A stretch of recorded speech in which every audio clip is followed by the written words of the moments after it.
계속된 장마비로 많은 피해가 나고 있는 수요일 저녁입니다. 오늘 저녁 하나님 앞에 사도신경으로 신앙 고백하심으로 예배드리며 나아갑니다. 나는 전능하신 아버지 하나님 천지의 창조주를 믿습니다. 나는 그의 유일하신 아들 우리 주 예수 그리스도를 믿습니다. 그는 성령으로 잉태되어 동정녀 마리아에게서 나시고 본디오 빌라도에게 고난을 받아 십자가에 못 박혀 죽으시고 장사된 지 사흘 만에 죽은 자 가운데서 다시 살아나셨으며 하늘에 오르시어 전능하신 아버지 하나님 우편에 앉아 계시다가 거기로부터 살아있는 자와 죽은 자를 심판하러 오십니다. 나는 성령을 믿으며 거룩한 공교회와 성도의 교제와 죄를 용서받는 것과 몸의 부활과 영생을 믿습니다. 아멘. 오늘 저녁 우리에게 주시는 하나님 말씀은 신약성경 마태복음 21장 33절에서 46절까지 말씀입니다. 신약성경 36면에 있습니다. 이 말씀 봉독할 때에 살아계신 주님의 음성을 듣기 바랍니다. 마태복음 21장 33절에서 46절 말씀입니다. 봉독합니다. 다른 한 비유를 들으라. 한 집주인이 포도원을 만들어 산 울타리를 두르고 거기에 집자는 틀을 만들고 망대를 짓고 농부들에게 새로 주고 타국에 갔더니 열매 거둘 때가 가까우매 그 열매를 받으려고 자기 종들을 농부들에게 보내니 농부들이 종들을 잡아 하나는 심히 때리고 하나는 죽이고 하나는 돌로 쳤거늘 다시 다른 종들을 전보다 많이 보내니 그들에게도 그렇게 하였는지라. 후에 자기 아들을 보내며 이르되 그들이 내 아들을 존대하리라 하였더니 농부들이 그 아들을 보고 서로 말하되 이는 상속자니 자 죽이고 그의 유산을 차지하자 하고 이에 잡아 포도원 밖에 내쫓아 죽였느니라. 그러면 포도원 주인이 올 때에 그 농부들을 어떻게 하겠느냐? 그들이 말하되 그 악한 자들을 진멸하고 포도원은 제때에 열매를 바칠 만한 다른 농부들에게로 새로 줄지니이다. 예수께서 이르시되 너희가 성경에 건축자들이 버린 돌이 모퉁이의 머릿돌이 되었나니 이것은 주로 말미암아 된 것이요 우리 눈에 기이하도다 함을 읽어본 일이 없느냐. 그러므로 내가 너희에게 이르노니 하나님의 나라를 너희는 빼앗기고 그 나라의 열매 맺는 백성이 받으리라. 이 돌 위에 떨어지는 자는 깨지겠고 이 돌 위에 사람 위에 떨어지면 그를 가루로 만들어 흩으리라 하시니 대제사장들과 바리새인들이 예수의 비유를 듣고 자기들을 가리켜 말씀하심인 줄을 알고 잡고자 하나 무리를 무서워하니 이는 그들이 예수를 선지자로 알미었더라. 아멘. 오늘 봉독한 말씀으로 마태복음 강해 129번째 건축자들이 버린 돌이란 제목으로 은혜를 나누고자 합니다. 여러분은 이 세상을 어떻게 보고 평가하십니까? 제가 보기를 몇 개 들을 테니까 몇 번인지 여러분 생각을 한번 스스로 말해 보시기 바랍니다. 첫 번째, 세상은 살기에 참 좋은 곳이다. 두 번째, 그럭저럭 살만한 곳이다. 세 번째, 정말 살기 힘든 곳이다. 네 번째, 세상 전체를 다 불살라 질러야 마땅하다. 이 네 가지 보기 중에 여러분은 몇 번이라고 생각하십니까? 혹시 여기서 4번이라고 대답을 한다면 사람들은 무언가 문제가 있는 사람으로 여기게 될 것입니다. 4번이 세상 전체를 다 불살라야 한다. 그래야 마땅하다. 생각하는 것이 4번입니다. 아마 그 사람은 세상에 화가 많이 난 사람이라고 볼 것입니다. 연쇄 살인범들이 세상을 증오하면서 하는 말이 바로 이 말입니다. 세상 전체를 다 망해버리게 해버리겠다. 그런 말이죠. 그래서 사람들은 세상에 악한 자가 많지만 그래도 선한 사람이 많기에 살만하다고 그럭저럭 살아간다고 얘기하는 사람들도 많습니다. 그렇다면 하나님은 세상을 어떻게 보실까요? 대부분의 사람들은 하나님은 사랑이시기에 세상을 좋게 보시고 독자를 보내셨다고, 독생자를 보내셨다고 그렇게 말합니다. 우리가 잘 아는 요한복음 3장 16절 하나님이 세상을 이처럼 사랑하사 독생자를 주셨으니 이는 누구든지 그를 믿는 자마다 멸망치 않고 영생을 얻게 하려 함이라 말합니다. 그래서 예수님을 믿으면 멸망하지 않고 구원을 얻는다고 합니다. 그런데 멸망이 무엇인지, 구원이 무엇인지를 분명하게 말해주지 않았습니다. 여러분은 멸망이 무엇이고 구원이 무엇이라고 생각합니까? 예수님을 믿지 않으면 멸망합니까? 왜 멸망하는지요? 하나님이 세상을 사랑하신다면 아무도 멸망시키지 않아야 하는데 예수님을 믿지 않는다고 멸망시키는 이유가 여러분 무엇입니까? 오늘 본문에 그 답이 나옵니다. 오늘 본문 33절을 보시면요. 다른 한 비유를 들으라. 한 집 주인이 포도원을 만들어 산 울타리를 두르고 거기에 즙 짜는 틀을 만들고 망대를 짓고 농부들에게 세로 주고 타국에 갔더니, 이 말씀은 앞에서 비유로 말씀하신 내용과 이어지는 말씀입니다.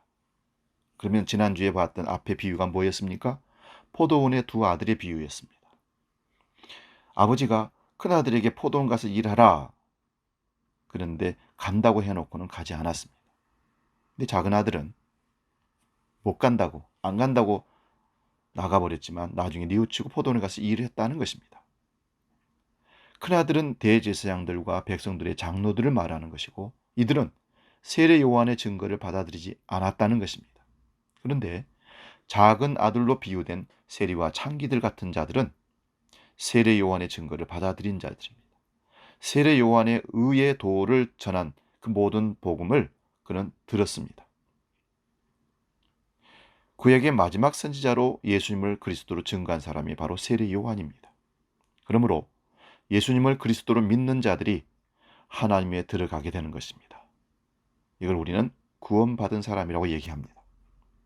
그런데 이 말씀이 대제사장들과 장로들과 서기관들과 바리새인들에게 분노를 일어나게 하는 말입니다. 누가 봐도 하나님 나라에 들어갈 자라고 자의하고 생각했던 자들이 오히려 들어가지 못하고, 누가 봐도 하나님 나라와 거리가 멀다고 생각하는 죄인들, 세리와 창기들이 먼저 하나님 나라에 들어간다고 예수님께서 말씀하신 겁니다. 여러분, 이 말을 우리가 들어도 당연히 화가 나고 분노가 일어날 수밖에 없는 말입니다. 이러한 예수 그리스도를 믿기는커녕 이런 예수를 이제는 그들이 죽여야 한다고 나섭니다. 33절에서 36절은요. 한 집 주인이 포도원을 완벽하게 만들었다고 말합니다. 산울타리를 두르고 포도즙 짜는 틀을 만들고 망대까지 지었습니다. 그리고 농부들에게 세를 주고 타국에 갔습니다. 그리고 얼마가 시간이 지난 다음에 열매를 거둘 때가 되어서 주인이 세를 받기 위해서 종들을 농부들에게 보내게 됩니다.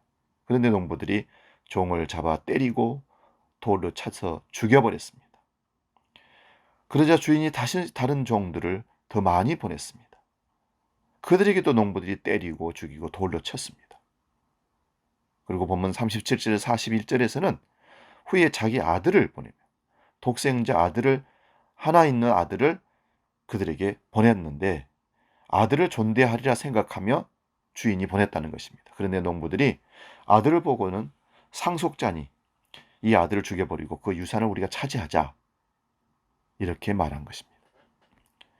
유대 사회에 유대인들의 품꾼으로 팔려가면 여러 가지 풀려나는 방법이 있습니다. 누가 대신 빚을 갚아주면 품꾼으로 안 가도 되는 겁니다. 다른 방법은 6년 동안 일하고 7년째는 자유에 머물렀습니다. 안식년이니까.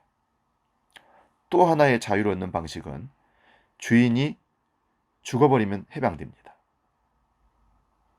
그러므로 멀리 떠난 주인이 종들을 보내다가 마지막으로 아들을 보낸 것은 주인이 죽었다고 보고 농부들이 아들을 죽여버리면 이제 그 주인의 포도원을 자기들이 차지하고 세를 안 줘도 되겠다고 생각한다는 것입니다.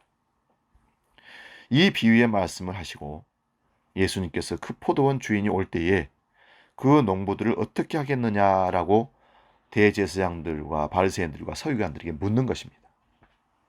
그러자 그들이 그 말을 듣자마자 그 악한 자들을 진멸하고 포도원은 제때의 열매를 바칠 만한 사람에게 줄 것이라고 대답합니다. 여러분, 구약에서 이스라엘 백성을 포도나무로, 하나님을 포도원 주인으로 말씀하는 곳이 여러 곳에 나옵니다. 이사야 55장 1절에 7절에는 하나님께서 포도원을 잘 만들고 극상품 포도나무를 심었는데 맺힌 것은 들포도를 맺혔다고 하면서 하나님의 공의를 버리고 포악한 삶을 살아간 이스라엘 백성들 빗대어서 이사야 선지자가 말씀하고 있습니다. 시편 80편 8절에도 주께서 한 포도나무를 애굽에서 가져다가 민족들을 쫓아내시고 그것에 심으셨다고 합니다. 예레미야 2장 21절에 참 종자를 심었는데 이방의 악한 포도나무 가지가 되었다고 얘기합니다. 에스겔 19장 10절에도 유대인들을 포도나무로, 포도원 주인으로 하나님으로, 그래서 하나님과 이스라엘 백성들의 관계를 포도나무와 주인으로 많이 표현을 하고 있습니다. 예수님의 말씀은 이러한 선지자들의 말보다 더 무서운 비판의 말씀이 되어서 그들에게 들려집니다. 예수님의 이 말씀을 듣고서 무슨 뜻인지 알아들은 사람들이 이런 일이 일어나지 않기를 청원을 합니다.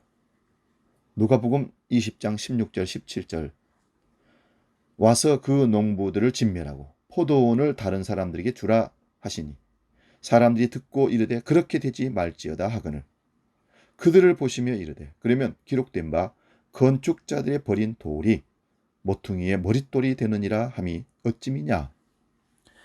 예수님의 비유의 말씀을 들은 자들이 비유 뜻을 알아들었습니다. 이 비유의 말씀대로 적용이 된다면 이스라엘 백성들은 진멸당하여 마땅합니다. 이미 이사야 선지자, 예레미야 선지자, 에스겔 선지자, 시편에서도 이스라엘 백성들이 포도 열매를 맺지 못한 것이 드러나 있습니다. 그러므로 진멸당하지 않기를 원할 때에 예수께서 하신 말씀이 건축자들이 버린 돌이 모퉁이의 머릿돌이 된다는 말씀이 성취되기 위하여 너희들이 나를 죽일 것이라고 말씀을 합니다. 본문 42절을 봅니다. 예수께서 이르시되 너희가 성경에 건축자들이 버린 돌이 모퉁이의 머릿돌이 되었나니 이것은 주로 말미암아 된 것이요 우리 눈에 기이하도다 함을 읽어본 일이 없느냐. 너희가 성경에 건축자들이 버린 돌이 모퉁이의 돌이 되었다. 이것은 주로 말미암아 된 것이요 우리 눈에는 기이하도다 함을 읽어본 일이 없느냐 하십니다. 이 말씀은 시편 110편 18편 말씀입니다. 시편 118편은 여호와께 감사하는 찬송입니다. 그의 선하심과 그의 인자하심이 영원하다고 합니다. 그러면서 고통 중에 부르짖었더니 여호와께서 구원하여 주셨다고 합니다. 그러므로 여호와를 믿고 신뢰하는 것이 사람을 신뢰하는 것보다 나으며 여호와께 피하는 것이 세상의 고관 대작들을 신뢰하는 것보다 낫다고 합니다. 문 나라가 에워싸할지라도 여호와의 이름으로 끊을 것이라고 합니다. 그렇게 구원이 되신 주님께 감사의 찬송을 하는 것이 갑자기 나온 내용입니다. 시편 118편 21절 말씀에 구원을 요청하고 구원하며 주심에 감사하는 찬송을 하다가 갑자기 건축자가 버린 돌이 집 모퉁이의 머릿돌이 된다고 말합니다. 이렇게 한 것은 여호와께서 하신 것이기에 우리 눈에는 기이하게 여겨집니다. 갑자기 왜 그런 말씀이 나왔을까? 그런데 이날은 여호와께서 정하신 날이라고 합니다.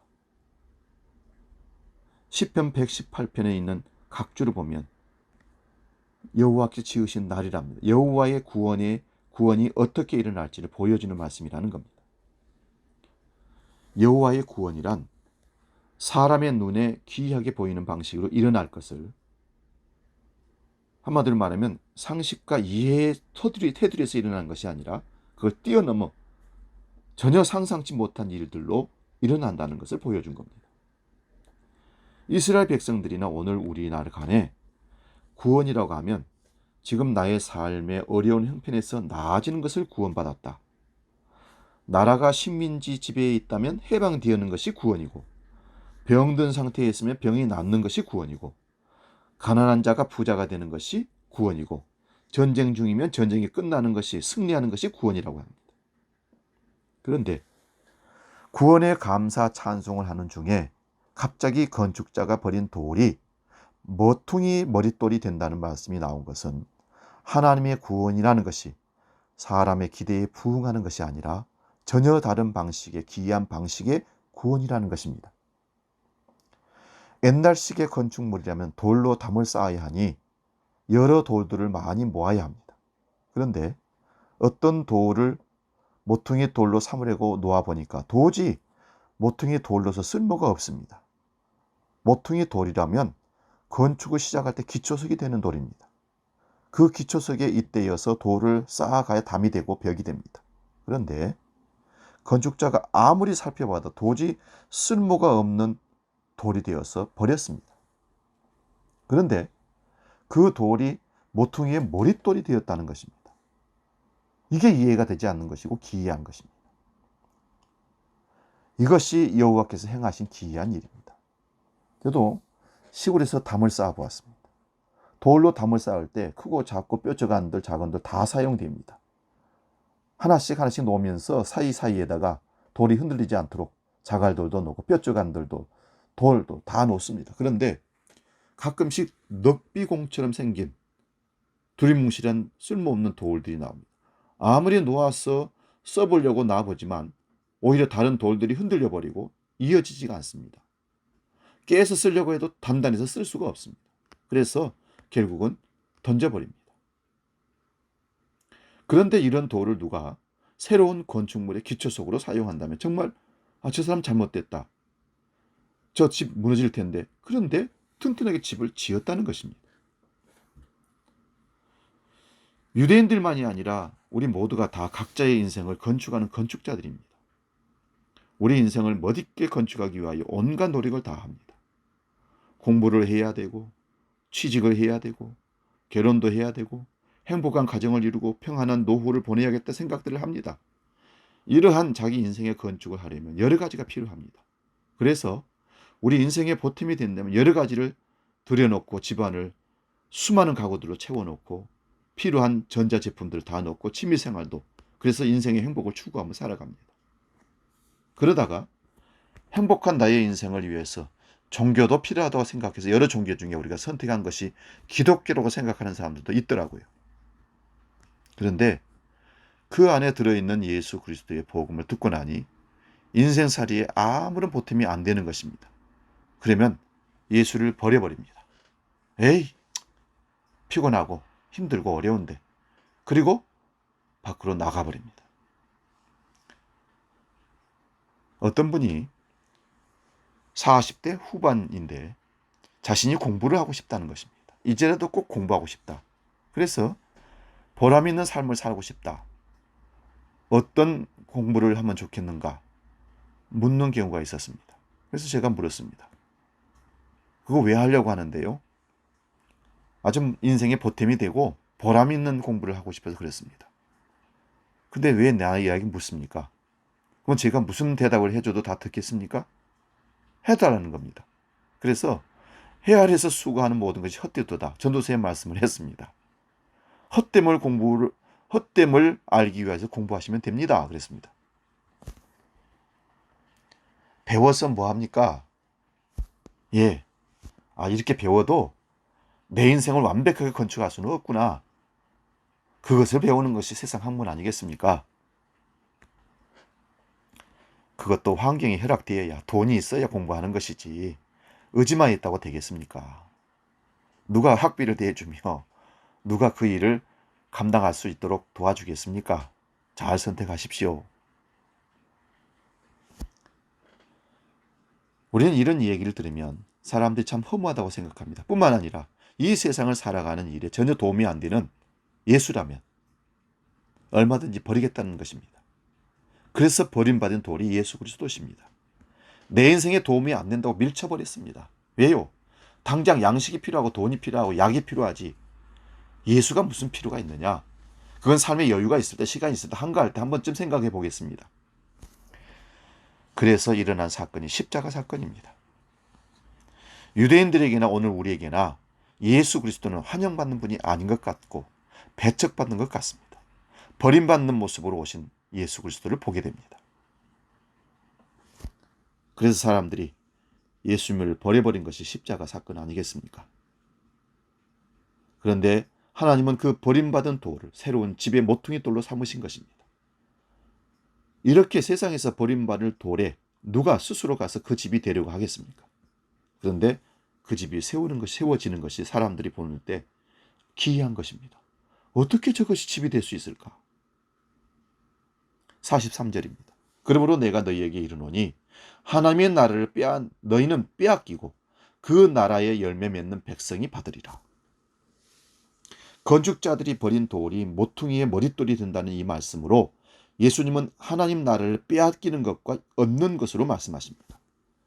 자신들은 하나님 백성이라고 철석까지 믿고 있는데 대제사장들과 백성들의 장로들과 서기관들과 바리새인들이 하나님의 나라를 빼앗기는 것입니다.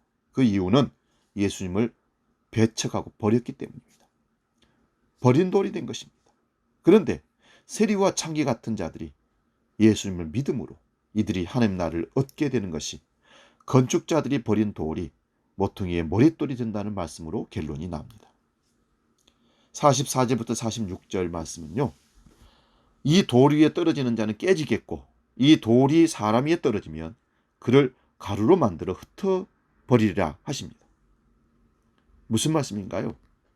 건축자들이 버린 돌이 심판의 돌이 된다는 말씀입니다. 그러므로 건축자들이 버린 돌이 버린 자들에게는 심판이 되지만 그 돌을 믿는 자들은 구원의 돌이 되는 것입니다. 그런데 예수님의 이 말씀을 대제사장들과 장로들이 알아들었습니다. 자기들을 가리켜 말씀하신 것을 알았다는 것입니다. 지금 예수님을 배척하는 것이 그들이 모퉁이의 머릿돌 버리는 것으로 알아들었기에 예수님을 잡으려고 했습니다. 하지만 아직 무리들이 예수님을 선지자로 알고 추종하기 있기 때문에 함부로 예수를 잡아 그들 마음대로 처형할 수가 없었던 것입니다. 그러나 결국 여론몰이를 해서 결국 예수님을 십자가에 달아 죽이게 되는 일이 벌어집니다. 예수님을 버리게 되어야 시편 118편의 말씀이 성취가 되는 것입니다. 그러므로 이 돌에 대하여 이제 우리는 살펴봐야 합니다. 어떤 돌일까? 사도행전 4장 6절에서 12절 말씀 보겠습니다. 제가 읽겠습니다. 대제사장 안나스와 가야바와 요한과 알렉산더와 및 대제사장의 문중이 다 참여하여 사도들을 가운데 세우고 묻되 너희가 무슨 권세와 누구의 이름으로 이 일을 행하느냐? 이에 베드로가 성령이 충만하여 이르되 백성의 관리들과 장로들아 만일 병자에게 행한 착한 일에 대하여 이 사람이 어떻게 구원받았느냐고 오늘 우리에게 질문한다면 너희와 모든 이스라엘 백성들은 알라. 너희가 십자가에 못 박고 하나님이 죽은 자 가운데서 살리신 나사렛 예수 그리스도의 이름으로 이 사람이 건강하게 되어 너희 앞에 섰느니라. 이 예수는 너희 건축자들이 버린 돌로서 집 모퉁이의 머릿돌이 되었느니라. 다른 이로서는 구원을 받을 수 없나니 천하 사람 중에 구원받을 만한 다른 이름을 우리에게 주신 일이 없음이라 하였더라. 사도행전 3장에서 베드로와 요한이 성전 미문에 날 때부터 안진병이 된 자를 만나게 됩니다. 그리고 예수님의 이름으로 고쳐줍니다. 그러자 사람들이 이들을 주목할 때 왜 우리 개인의 경건과 능력으로 이런 일이 일어난 것처럼 우리를 주목하느냐 하면서 이 사람들에게 일어난 이 사건은 예수 그리스도에게서 온 믿음으로 일으킨 것이라고 예수님을 증거합니다. 이렇게 예수 그리스도를 증거할 때에 예수님을 배척한 그 무리들이 사도들을 모아놓고 무슨 권세와 누구의 이름으로 이 일을 행했느냐 묻습니다. 예수님께서 무슨 권세로 이렇게 하느냐고 물은 자들이 예수 그리스도의 영이 임한 사도들에게도 똑같은 질문을 합니다. 무슨 권세는 누구 이름으로 이 일을 하느냐? 병자를 고쳤느냐? 이런 얘기입니다. 그때 베드로가 너희가 십자가에 못 박고 하나님이 죽은 자 가운데서 살리신 나사렛 예수의 이름이 이 사람을 건강하게 하였다 하면서 건축자들이 버린 돌이 집 모퉁이 돌이 되었다는 말씀을 인용합니다. 사람들에게 버림받은 그 돌이 이제 구원의 돌이 된 것입니다. 그러므로 천하 인간의 구원을 받을 다른 이름이 주신 적이 없습니다. 사람들에게 실어버린 바 된 예수 그리스도, 그 버림받은 돌이 구원자가 되시며 건물이 아닌 그리스도의 몸된 성전의 기초가 되신 것입니다. 그러므로 복음은 사람들이 좋아할 예수가 아니라 사람들이 싫어서 버린 예수를 전해야 합니다. 그런데 그 버린 돌을 믿는 자들이 나온다면 이것은 하나님이 하신 기이한 일입니다. 베드로전서 2장 1절에서 3절입니다. 그러므로 모든 악독과 모든 기만과 외식과 시기와 모든 비방하는 말을 버리고 갓난 아기들 같이 순전하고 신령한 젖을 사모하라. 이는 그로 말미암아 너희로 구원에 이르도록 자라게 하려 함이라.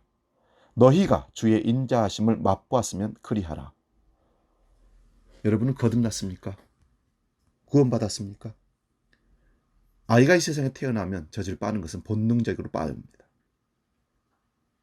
우리가 거듭났다면 순전하고 신령한 젖을 사모하는 것이 마땅합니다. 말씀이 거듭난 자들의 신령한 양식이고 젖이십니다. 그 말씀이 구원에 이르도록 자라게 합니다.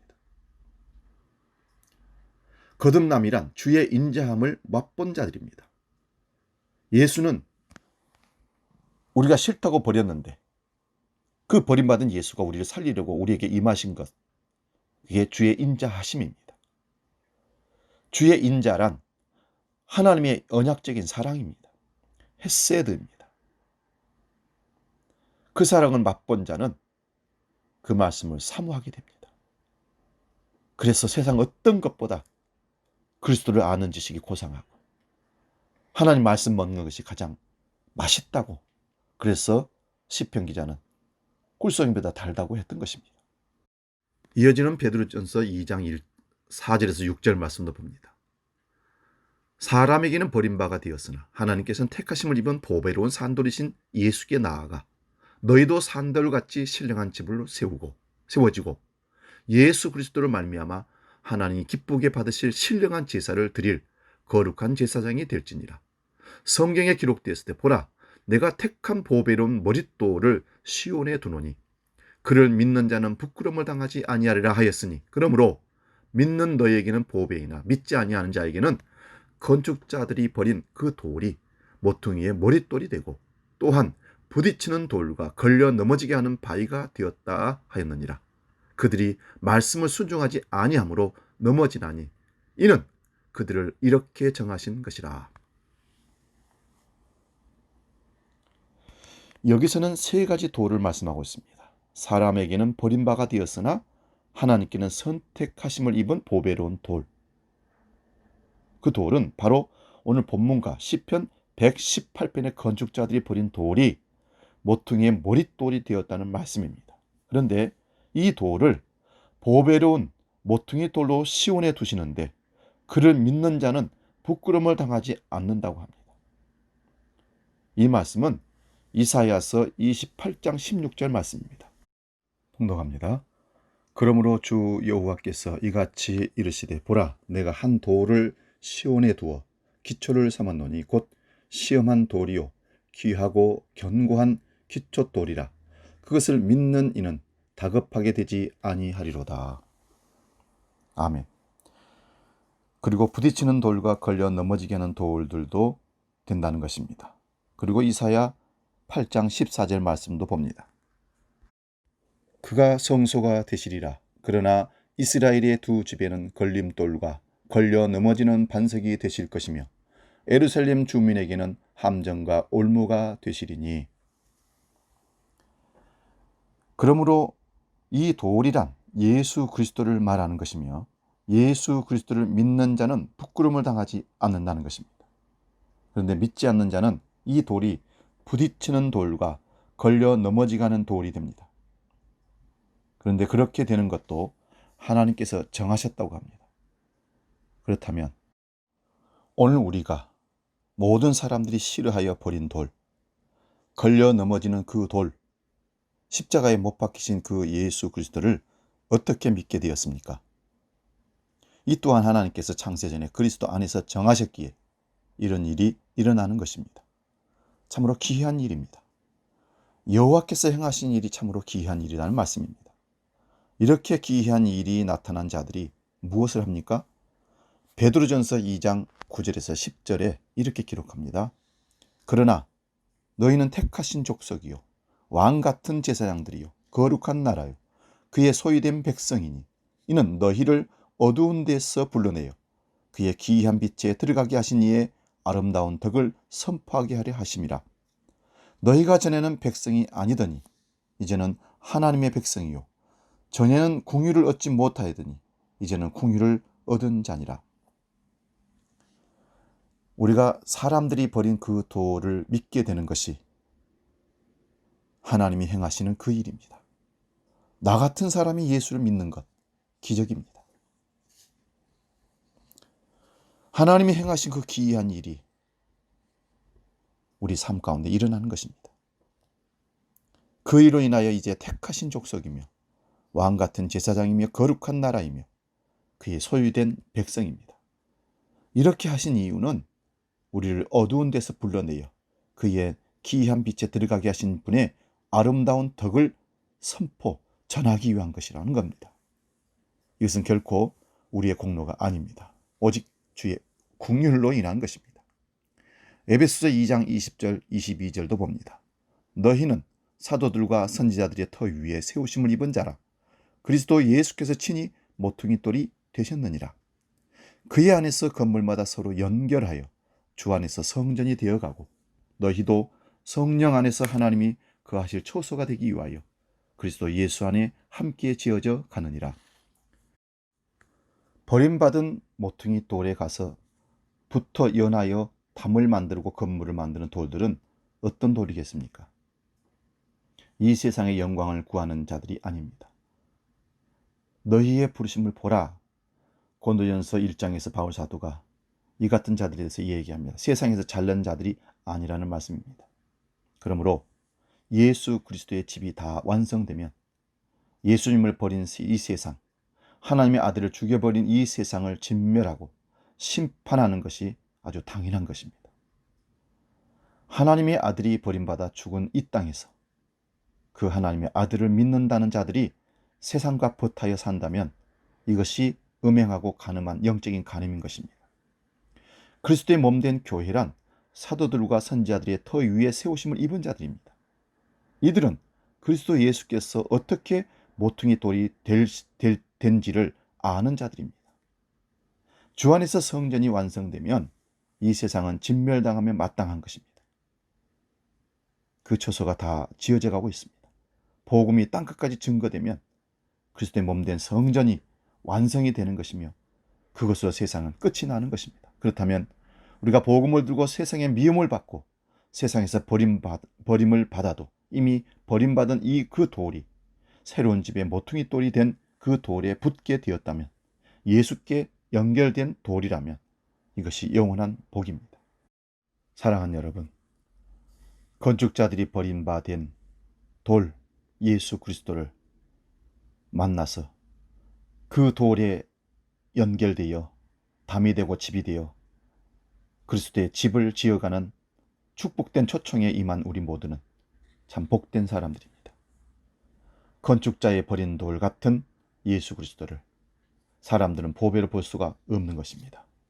하나님께서 우리에게 은혜를 베푸시고 하나님의 거룩한 구원의 눈길을 우리에게 주심으로 그것을 분별하게 하심으로 그것이 복이 된 것입니다.